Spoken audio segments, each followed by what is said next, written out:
extremely proud of our effort and our execution, because Maryland is every bit as good as I thought they were.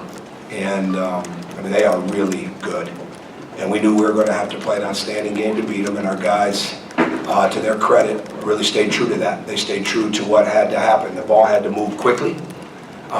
We had to play through the paint. A couple times that we didn't, we got that adjusted real fast. And we had to make sure it was getting reversed. And the more that we play Colin now away from the post, the better it is, because he can drive the ball for us. And there's just we've got to be able to find different ways inside of the game to get to the basket, to play through the paint, so that we can get to the foul line, not just be a jump shooting team. And we're starting to learn that. But the bottom line is, no matter what we're in, as long as they're moving the ball, they're pretty good. But they're even way better when they're getting defensive stops, so we can get out on our break. And I thought the first half was solid, but we were giving up too much space to their offense, and we weren't nearly as aggressive as we needed to be with ball pressure, with how we wanted to guard. We had to mix and match tonight big time, because we just don't have matchups in this game, and they have too many hard matchups. Certainly with the length that they have and the size of the shooters, but the Des Wells matchup is really hard, and because we don't have anybody like him. So the bottom line is we had to be very active. And a couple times we made mistakes. He picked us apart on that. But in the second half, we adjusted well. And we adjusted in the sense that there was better ball pressure, better weak side defense, and we're just a little bit more active. And we had 18 deflections in the first half, 26 in the second half. To me, that's a big deal. Colin Hartman's mom might know the last time he had 3 block shots, but I've never seen it. So certainly we might have to triple his deflections, when Colin's getting a block. But that's just the way we have to be right now. And to their credit, that's what they're doing. That's how they're playing.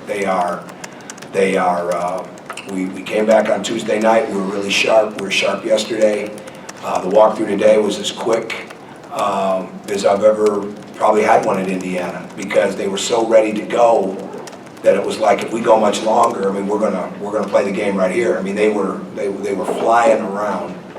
And they came out, they played that way. They played that way. Their mindset was really, really good. And they knew it. They had great respect. We have great respect for Maryland.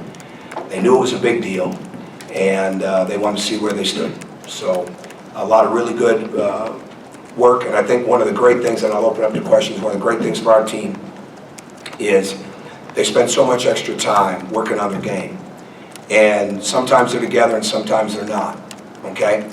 We get back on Sunday, and this is why he just continues to improve.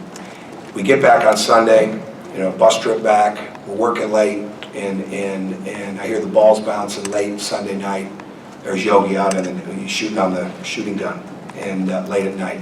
Monday morning, there he is. Okay, we don't practice. Monday afternoon, early evening, late afternoon, there he is. Wednesday, he shot after practice. I hear again he's back in here late last night after, we didn't meet till late last night. He's in there shooting again. That's a hunger level. That's leadership. And that's what we have to continue to get, because Yogi's playing so well for us, but he wanted to play better. Now we got to keep that attitude. If we keep that kind of hunger and we keep that kind of desire, then we're going to keep improving. And that's the key. I told them I'm not budging, and they shouldn't budge either, because we have a chance to keep improving, but it's going to come down to our work ethic. It's going to come down to our mindset. Can we continue to get smarter and tougher? And because it's a hard league, and it certainly gets that much harder on Sunday when we go to Ohio State, and then turn around Wednesday and go to Purdue before we come back home for Rutgers. So we're excited about it. We're improving. It's a win on a night we played very well against a great basketball team, and they are the epitome of team. And we had to be that good to beat them tonight. Fortunately, we were, and now we got to get ourselves ready for Ohio State. Okay. First question, Mike. Tom, when Hunter went down, a lot of people just assumed you'd plug Emmett into what he was doing, maybe not be as dynamic, but still be the same kind of team. You went with Colin instead. Can you sort of discuss what went into that decision, how you guys came up with it, Sure. what you had to do to build an offense around it? Well, the biggest thing is right now, I didn't really want to start 3 freshmen. And that's part of it. That day when the injury happened, you know, I was down on one end of the court with Hunter, and you know, the kids were very distraught. The young men were very distraught. You call them kids, but they were very distraught. Well, the coaches got them back going, and Colin just jumped in. And so, I mean, honestly, that's what we would have done, because he can do a lot of different things. What we didn't have much time to do was figure out how we were going to utilize him there. But he's very smart. He's tough. He's a skilled player. As I always remind him, we offered him a scholarship, not for his shooting, but for his ability to play the game, for his passing, for the way he made his teammates better. And to me, as a shooter, that became the next step for him. But he could really pass the ball. And the key for us right now is that he just continued to do those type of things. I mean, he played outstanding tonight. And Max, I thought, did a really good job for us tonight. And so Emmett, it wasn't as much that night, you know, but it's going to have to be in a lot of ways on Sunday, you know, when we go there, because of how big they are. So, but we've also tried to move Emmett to some different positions offensively inside of our practices, and we haven't spent a ton of time on that yet, but that's all part of trying to adjust ourselves so we can make sure we have, you know, so the game's just got to move. So ultimately it comes down to, how do we keep the game and the bodies and the ball moving? It's not about any one play or about any one guy. It's about the ball continuing to move, and how do they have to continue to guard the court. So, you know, when Colin's in at that position, they're going to have to guard him. Tonight they really had to guard him because he got hot. So that's what it was as much as anything else. Terry? It seemed like every time Maryland made even a little mini run, you guys had an answer tonight. I think you had a double-digit lead the final 10 minutes, but you got to be happy with how your guys were answering. Yeah, it'll be fun film to watch, because I think we were really, really good in the second half. We were not nearly as active, and what we showed them at halftime was how passive we were on the weak side, and our ball pressure wasn't very good. Again, when you don't have optimal matchups, okay, well, you do have to try to take something away. And the Wells passing game, I thought one of the hugest keys was he had 3 assists at half. We only had 1 in the second half. They only had 5 assists in the second half. That was big, because they are a really, really good passing team. I mean, and a tremendous passing team, because they have so many. You have to guard them so many different places. Well, he makes so many things go, man, in zone. So the bottom line was our defense. Even though the 50% says something different, we did get some good defensive stops. And then we came down and we got good shots. You know, we kept moving the ball, and we got jumpers, but it was after the ball had been reversed, driven, you know, the way that we have to play. Pat? Tom, I've been covering football, but I was led to believe that this team didn't have a very high ceiling until we get here, and you've now tied for first in the Big Ten. What's happening? I think you've been paying a little more attention to that. You're multi-dimensional. High ceiling? I don't know. I mean, I don't think any of us, we're improving, and they've been improving all year. And what these guys have done over a period of time is gone closer, and they really worked hard, I would say, to control what they can control, which is their improvement, which is the extra work, like I was talking about. Practice extremely hard. You know, with a young team, they're going to get better. You know, if they buy in and if they have a good work ethic, they're going to get better. And we can't just come down and say, okay, we're a 2-3 zone team, or we're a 1-3-1 team, or we're a man-to-man team. We've got to do different things because of our size, and the size has changed so much more, obviously, because of Hunter not being in. So I think we'll continue to get better as long as our mindset and work ethic continues to improve. We've got to continue to get tougher, and the toughness becomes like the 50-50 balls, and, you know, really working a guy in the post, and when you get tired, continuing to move your feet and have your hands up rather than put your hands in. You know, we got caught a couple times on some weak side cuts tonight. I mean, there's a ton of room for improvement. It's one really good win against a really good team. And what I like best about this team is every time we've struggled, they've really responded. And now we've got to keep responding and improve, you know, since we've won a couple games. Go ahead, Mike. Along that same line, is there a confidence you see from these guys now in the last 3 games that you haven't seen before? Coming out of the Michigan State, you know, one of the struggles you know what really started to turn for us was after Louisville, because we were not good up there. But there were so many. I shouldn't say we were not good. We didn't follow the game plan. you know, we chased Louisville around, you know, and we didn't rebound the way that we needed to. We let them be more aggressive and more physical with us, and we really didn't push back, fight back, and we got better from that. And then we turned around and we did the same thing at Michigan State, and we got better from that. So I would say their confidence grows because they're responding to, you know, we've had adversity all year we've had to respond to, right? Well, they're responding to the adversity of a game, you know, and so that's big. That they're responding, say, okay, no, wait a minute, I've got to rebound better, I can do better. Because the films are not as much about what we're not doing, it's why didn't we, and here's what we could have done better. And they're responding to that. And so, yes, confidence grows because of that. But the moment that confidence becomes some type of a rival of arrogance, well, then we're going to have an issue. But that's why hopefully we have a deep enough bench. I don't see that coming. But the bottom line is they're young, and they got to keep understanding that the work ethic and the improvement are the absolute keys to everything that they do. Zach?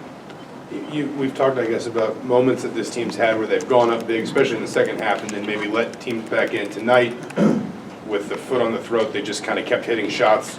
What was different about tonight and the approach at both ends of the floor once you kind of got Maryland on their heels in the second half? We understood the pace of the game. When it was time to play fast, we were fast and we attacked. And when it was not there, we reversed it. And they're starting to understand how important that is. And it's not about slowing it down and not looking for a shot. Like I thought, and Maryland did a great job of denials, so we had to make a lot of adjustments from the beginning of the game, you know, with their denials. They took some of our actions, just like we tried to take some of their actions, and they tried to make us adjust, and the fortunate thing is these guys did, and they adjusted on the fly. So, pace of the game, not trying to make something happen, okay, just for the sake of making it happen, taking what's there, and certainly Yogi getting hot and James hot the way they were sometimes at the end of the clock was pretty impressive too. But that's the biggest thing, really understanding the time and score of the game and letting the time and score dictate the pace, not trying to speed it up when we don't need to. Sam? Coach, before you walked off the court, you stopped in front of the student section and applauding them. Why did you have to thank them? Why not? I turned around and thanked the other people. It was the crowd, the energy was phenomenal. I mean, that's part of Indiana basketball, and it was, we know the value of this crowd.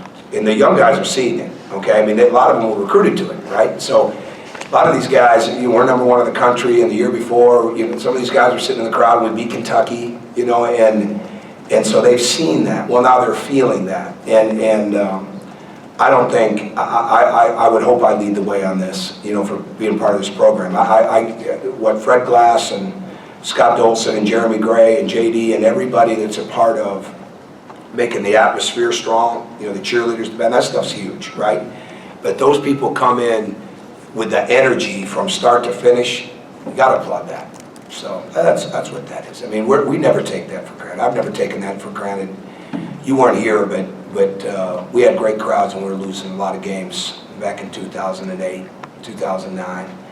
And what we did with the crowd support of that, we'd have never got this program turned without that support. So I would never, ever not thank them.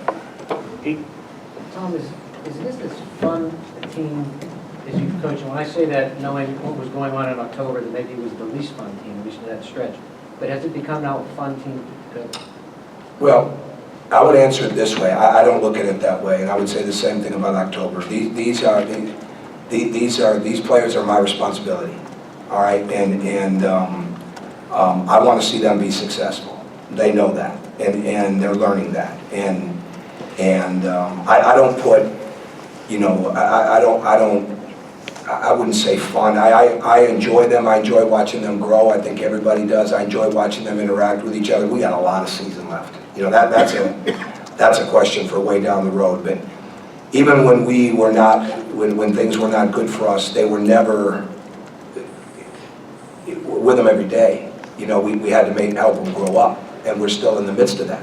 You know, and no one's sitting here thinking it's utopia, that it's all beautiful, something changed tonight, right? I mean, you just have to deal with it, and that's all part of helping your guys grow up. So I enjoy that aspect. You know, that to me, watching them grow up, that's fun. The basketball is the basketball, but I enjoy working with these guys every day, and I know our staff does too. Jeff? When you recruited Colin, did you think he could get to this point? You're on a Colin kick this week. You're just on a kick, man. Go ahead, I'm sorry. You only run about somebody else? No, I'm just joking. I'm just joking. That was all your questions yesterday. I'm just joking. Did you think he'd get this far, halfway through his sophomore year? Or is he maybe? Hey, you don't think like that. I'm not good at, he's changed, right? I mean, he's growing up, his body's changed, his mindset's changed. There's no question his injury changed. I mean, it made him physically tougher, but it made him mentally tougher, right? I mean, so how it's gonna play out, you never know. Okay, but he's an extremely hard worker. He's been coached right all his life. He's certainly been raised right, by his mom. I mean, she's wonderful. I mean, she's an athlete, but she's been through things, right? I mean, he's a family kid. He just continued to improve. He's got a mindset about winning, and when you have a mindset about winning and work, and I say this every time we talk about him, he's still not a guy that there's still limitations. He won't practice tomorrow. And I mean, we're going to hold him back, right? I mean, so it's one of those things where we've got to continue to monitor that. But he's got a great mindset. He wants to win. He's doing what it takes to win, and he's gaining. Tonight will be a great confidence builder, but it will also turn him up on the next team scouting report. So we'll have to make many more adjustments when we get to Ohio State. But he's continued to improve, and if he continues to do that, he'll continue to really help us. Rick? Yeah, I mean, the trend in college basketball is less scoring. A lot of teams are scoring 50s and 60s. I read that the other day, yeah. Yeah, and you guys are scoring more. Are you trying to go against the grain, or why do you? I don't look at it like that. We want to play. I mean,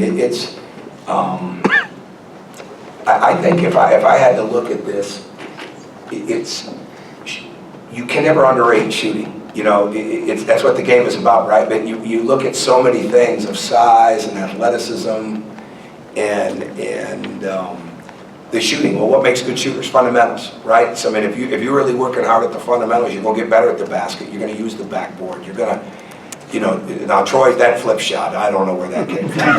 That was crazy. But you know what? We'll see that film, and he followed it with his eyes. He's become such a better finisher. Is he a great shooter yet? No. But he's a better finisher because he works on the fundamentals every day. So it's fun to have guys that really feel confident they're going to make shots, and we've got to continue to build towards that. That's why I like Juwan and OG for next year, because those guys have great size at 6'7" and 6'8", and they can really shoot the ball. And that's what we've got to continue to do. So are we trying to go against the grain? We're trying to play even faster. And I thought tonight we did a pretty good job of that, and I knew they'd want to come in and play, and because he's doing the same thing. I mean, their spacing's better than ours. I mean, when you from top to bottom, day in and day out, and ours was good tonight, but they really understand how to space, and they cause so many problems with that, and so we just want to continue to get better at that. But we got to get better defensively and defensive rebounding wise, so we can continue to get even better offensive. Because when we get the break going, then that's fun to watch. When you assess how your team's responded from losing Devin and Honor, the two 20-point losses, how would you evaluate your team's ability and yourself to each time kind of persevere and be resilient through this team? And I don't know. I have no offense. I don't know. I don't really think like that. It's all about responding from one day to the next. That's the bottom line. So we've been dealing with that's part of it. You're going to deal with injuries, you're going to deal with things that come up. Did we have some things come up? Absolutely, we dealt with them, and we still deal with them, and injuries. So I don't reflect on it like that. I mean, as long as we're all staying focused, and I have to lead the way on that. There's no doubt about that. I mean, that's got to be the key. But as long as you're staying focused, and you come in every day with the real, it sounds corny, but it's how we're running it. Every day, did we do everything we could do to be better that day? And by the end of the night, did we assess what we've got to do better for tomorrow? And that's what we'll do with the film tonight, and that's what we'll do with practice tomorrow. And just try to stay as true to that as possible and see where it leads us. Okay, thank you, Coach. All right.